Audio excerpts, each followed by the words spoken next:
तो आइए दोस्तों, आज के वीडियो सेशन में हम लोग बीएड नोट्स में अधिगम को देखेंगे और हम लोग समझेंगे कि अधिगम किसे कहते हैं। सबसे पहले हम लोग जान जाते हैं कि अधिगम को इंग्लिश में क्या कहते हैं। तो अधिगम को इंग्लिश में जैसा आप लोग देख पा रहे होंगे कि लर्निंग बोलते हैं ना। लर्निंग मतलब कोई चीज को सीखना है ना।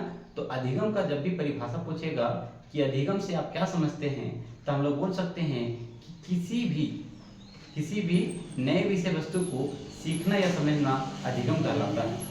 क्या कहिएगा कि किसी भी नए विषय वस्तु को सीखना या समझना अधिगम कहलाता है।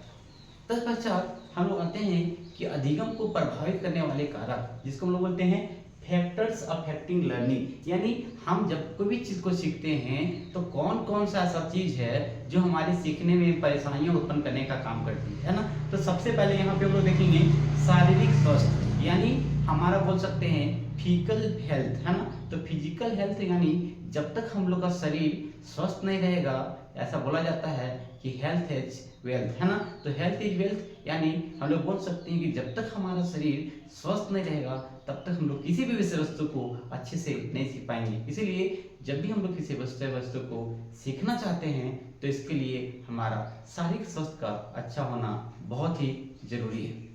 आइए हम लोग दूसरे पॉइंट की तरफ बढ़ते हैं, जिसका नाम है मानसिक स्वास्थ्य। मानसिक मीन्स मेंटल हेल्थ। जब तक आपका मानसिक स्वास्थ्य अच्छा नहीं रहेगा, यानी जब तक आप मानसिक रूप से स्वस्थ नहीं रहेंगे, मानसिक रूप से फिट नहीं रहेंगे, तब तक आप कोई भी विषय वस्तु को नहीं सीख पाएंगे। जैसे आपको किसी भी बात का टेंशन लगा हुआ है, किसी बात की चिंता है, कोई चीज का खुशी है, तो आपका ध्यान क्या रहेगा कि उसी चीज में अटका रहेगा। इसीलिए आप नई चीज को जब सीखेंगे तो इसमें आपका परेशानी का कारण बनेगा।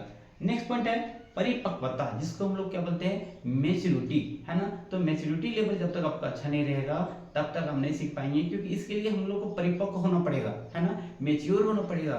तो हम लोग को समझना होगा कि आखिर वो सब्जेक्ट को क्यों सीखना है, उसको सीखने का क्या फायदा है। इसीलिए हम लोग जब तक अंदर से मैच्योर नहीं होंगे, परिपक्व नहीं होंगे, तब तक हम लोग किसी वस्तु को नहीं सीख पाएंगे है ना। नेक्स्ट पॉइंट है सीखने की इच्छा। बहुत अच्छी बात है कि जब तक हम लोग को अंदर से इच्छा ही नहीं रहेगा कि हमको पढ़ना है ना, जब तक हम लोग को इच्छा ही नहीं रहेगा कि हम लोग पढ़ना, तो हम लोग कैसे पढ़ पाएंगे। इसीलिए जब भी हम लोग किसी विषय वस्तु को सीखना चाहते हैं तो इसके लिए आप लोग को अंदर से पहले इच्छा जागृत करनी होगी है ना। तो इच्छा जागृत कर लीजिएगा तो हम लोग किसी वस्तु को आसानी से सीख लेंगे। नेक्स्ट पॉइंट है प्रेरणा, यानी मोटिवेशन।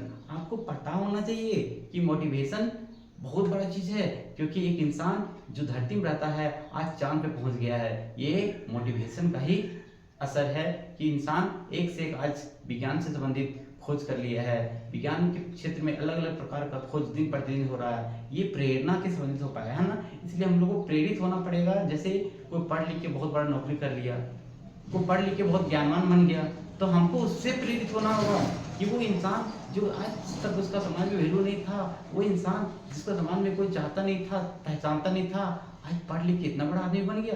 तो वो चीज हम लोग को जानना होगा, जब तब हम लोग को जा करके कोई चीज को सीख पाएंगे। नेक्स्ट है आपका वातावरण। बहुत अच्छी बात है, जब तक हम लोग का इन्वायरमेंट पढ़ाई लिखाई का नहीं होगा, यानी जब तक हम लोग का अगल बगल के लोग उतना नहीं पढ़े लिखे रहेंगे, पढ़ाई का महत्व को नहीं समझेंगे, तब तक हम लोग उस चीज को नहीं सीख पाएंगे। तब तक हम लोग को सीखने में हमेशा बाधा उत्पन्न होगी, परेशानियां उत्पन्न होगी, अड़चने आएगी। इसीलिए हम लोग को ऐसा इन्वायरमेंट होना चाहिए। कहते हैं ऐसा बोला जाता है कि जैसा रंग वैसा संग, यानी जैसी देश वैसी भेष है ना।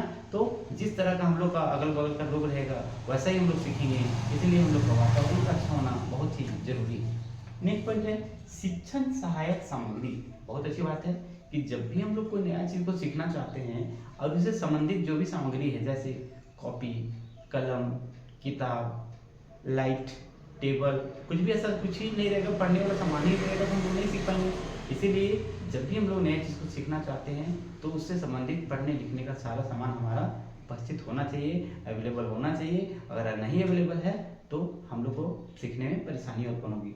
नेक्स्ट पॉइंट है शिक्षक की भूमिका। बहुत अच्छी बात है कि एक टीचर और एक स्टूडेंट, ये दोनों अगर अपने आप से अपने अपने लेवल से कोशिश करे, दोनों अपने अपने लेवल से ट्राई करे, तो वो सीख सकता है। इसलिए एक छात्र तो सीखना चाह रहा है, लेकिन टीचर को भी उसका हेल्प करना पड़ेगा, और टीचर और छात्र दोनों के सम्मिलित रूप से हमारा पढ़ाई संभव हो पाता है। इसीलिए एक टीचर का भी भूमिका होना चाहिए कि हम अपने बच्चों को हम अपने छात्रों को अच्छी शिक्षा दें, उसको शिक्षा लेने के लिए प्रेरित करें।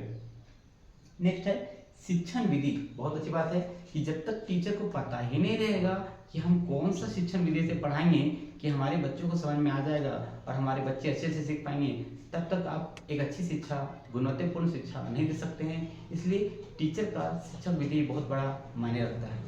नेक्स्ट पॉइंट आपका कक्षा का आकार, बहुत बड़ा बात है। जैसा कि हम लोग का ऐसा है कि मैक्सिमम 30 बच्चे हैं, 20-25 बच्चे हैं, तो बच्चे अच्छे सीख पाएंगे। इसीलिए जैसे बच्चे लोग भी हल्ला कर रहे हैं, है ना। उसी प्रकार यहाँ पे कक्षा का आकार बहुत बड़ा मायने करता है कि अगर कक्षा का आकार बहुत ज़्यादा बड़ा है, क्लासरूम का साइज ज़्यादा बड़ा है, तो बच्चे को सीखने में परेशानियाँ होगी और टीचर को सिखाने में परेशानियाँ होगा। इसीलिए क्योंकि शिक्षक भी सारे बच्चों को ध्यान नहीं दे पाएंगे, और कक्षा में अगर शिक्षक देखेंगे कि क्लास में कम बच्चे हैं तो शिक्षक अच्छे